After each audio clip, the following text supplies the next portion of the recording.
Ayer platicamos con la periodista Soledad Durazo. Ella nos hablaba sobre el acta de nacimiento de Santiago Nieto y si esta acta de nacimiento registrada en Querétaro, pero con nacimiento en la Ciudad de México, era un impedimento para que pudiera buscar su candidatura en el Senado. Nos acompaña en la línea el doctor Santiago Nieto.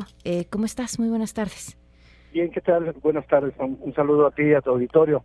Una disculpa por no haber tomado la llamada ayer, pero estaba en Tolimán, en una comunidad indígena, y bueno, viendo las condiciones lamentables de vida de las personas ahí durante 4. A ver si se nos vuelve a cortar la comunicación. ¿Nos escuchas? La verdad es una tristeza. Ay, la traemos. A ver, vamos a ver si por WhatsApp podemos contactarlo.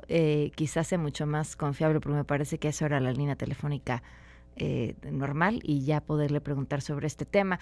En efecto, estaba programada esta llamada el día de ayer, justo después de la entrevista a la periodista Soledad Durazo, pero bueno, ahorita lo retomamos para escuchar pues lo que tiene que decir él al respecto. ¿Todavía no lo tenemos? Bueno. Ayer estaba ocupado y hoy los teléfonos nos la están jugando chueca. Bueno, pues ni hablar. En lo que... ¿Ya lo tenemos? Ahora sí. Perdón, se cortó la comunicación. Nos estabas diciendo sobre este evento. Bueno. Sí, se cortó y nos estabas diciendo sobre el evento en el que estabas.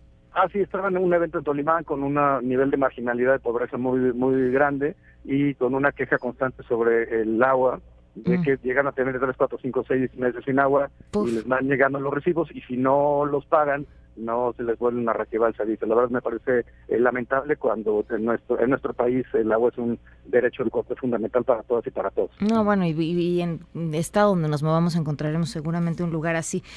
Ahora sí, regresando al tema de la entrevista, no sé si pudiste o tuviste la oportunidad de escuchar o leer lo que escribió Soledad Durazo.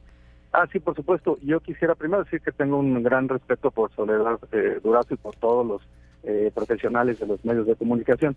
Solo que sí encuentro un sesgo político y déjenme explicar por qué. Soledad Durazo sube el lunes a las 8 de la mañana su artículo, pero desde el día domingo 14, y tengo las invitaciones de circular en Querétaro a los medios de comunicación, Germán Martínez Cáceres había convocado una rueda de prensa en donde el tema central fue precisamente el asunto de mi acta de nacimiento. Por tanto, hay una vinculación entre la invitación de Germán Martínez el domingo y la publicación del artículo el lunes, que fue objeto de la rueda de prensa. Por tanto, yo veo una intencionalidad política. Ahora bien, déjame comentarte algo. Me parece que es importante decirlo. Efectivamente, yo nací el 27 de enero del 73 en la Ciudad de México, en un hospital del ISSSTE, de Adolfo López Mateos, en Coyoacán, y me registran el 17 de febrero de ese mismo año, el 73, en San Juan del Río. ¿Por qué? ¿Por qué nazco yo en la Ciudad de México? Mi madre tenía una condición de salud, el RH negativo de su sangre, y era un riesgo en el parto, lo cual, imaginémonos que estamos en 1973 en San Juan del Río, era una condición de riesgo y era preferible la atención médica que podía tener ella en la Ciudad de México. Por eso nazco yo en la Ciudad de México. Porque estoy registrado. Recordemos además que, mi madre tuvo una condición de salud delicada. Ella muere a los 62 años de edad en Guatemala, de hecho, como recordarás, esa es la razón por la cual mi esposa y yo, una de las razones por la cual nos terminamos casando en Guatemala. Pero el 17 de febrero me registran 20 días después en San Juan del Río. ¿Por qué? Porque ahí vivía y vive mi familia. En realidad es una situación circunstancial el nacimiento, pero pues yo a partir de los 20 días viví en San Juan del Río.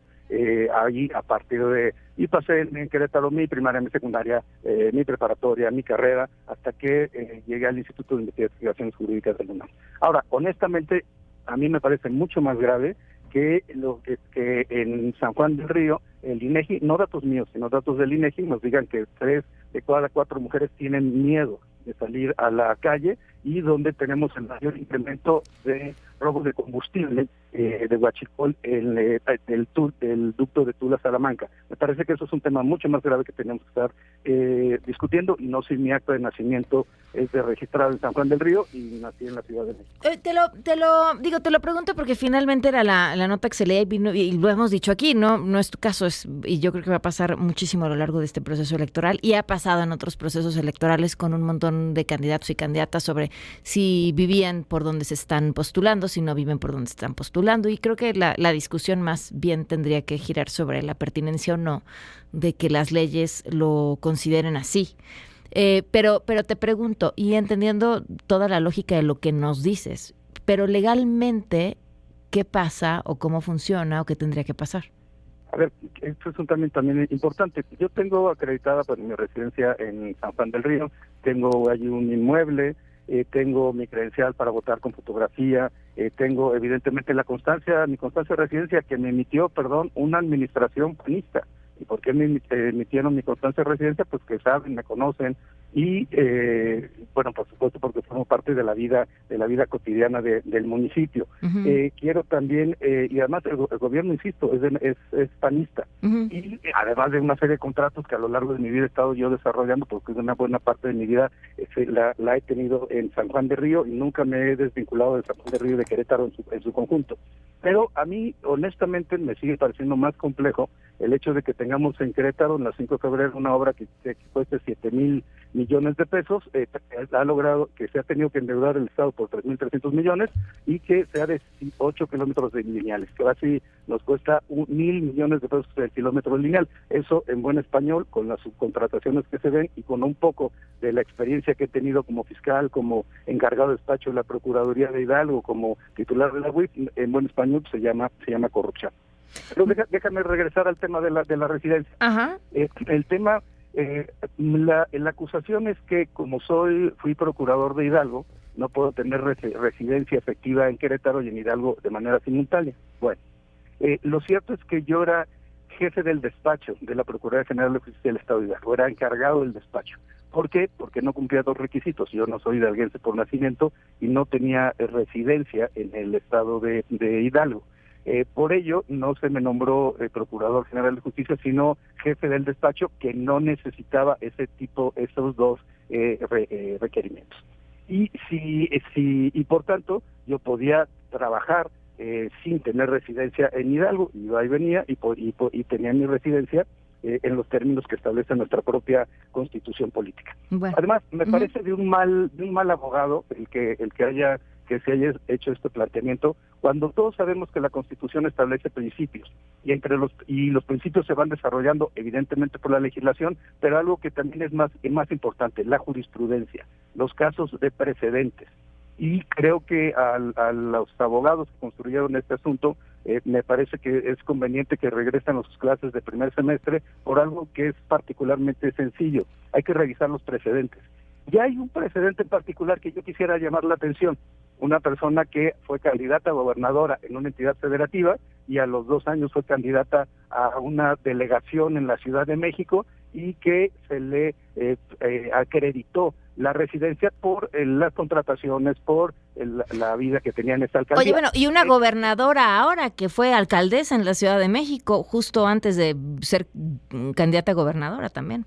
No, y también lo que yo te diré es que esa candidata a gobernadora que perdió la elección de gobernadora y que fue alcaldesa en la Ciudad de México, se llama Xóchitl Gálvez, y es la candidata, la hermana de una secuestradora, la tía de una persona que tiene una orden de aprehensión por violación en Hidalgo, que estaba prófugo de la justicia, y es Xóchitl Gálvez. Creo que a estos abogados se les olvidó ese pequeño precedente del Tribunal Electoral que permite que una situación como la mía, por una responsabilidad de naturaleza pública, en ocasiones designado por el Senado, en ocasiones por el presidente aprobado por la Cámara de Diputados, o en ocasiones por el gobernador constitucional de un estado, se puede seguir desarrollando sin que exista ningún tipo de afectación al marco constitucional. Creo que deberían ponerse a leer las sentencias del Tribunal Electoral y no estar inventando cosas insisto, esto no tiene nada que ver con Soledad Durazo, la respeto mucho la actividad de los profesionales de los medios de comunicación.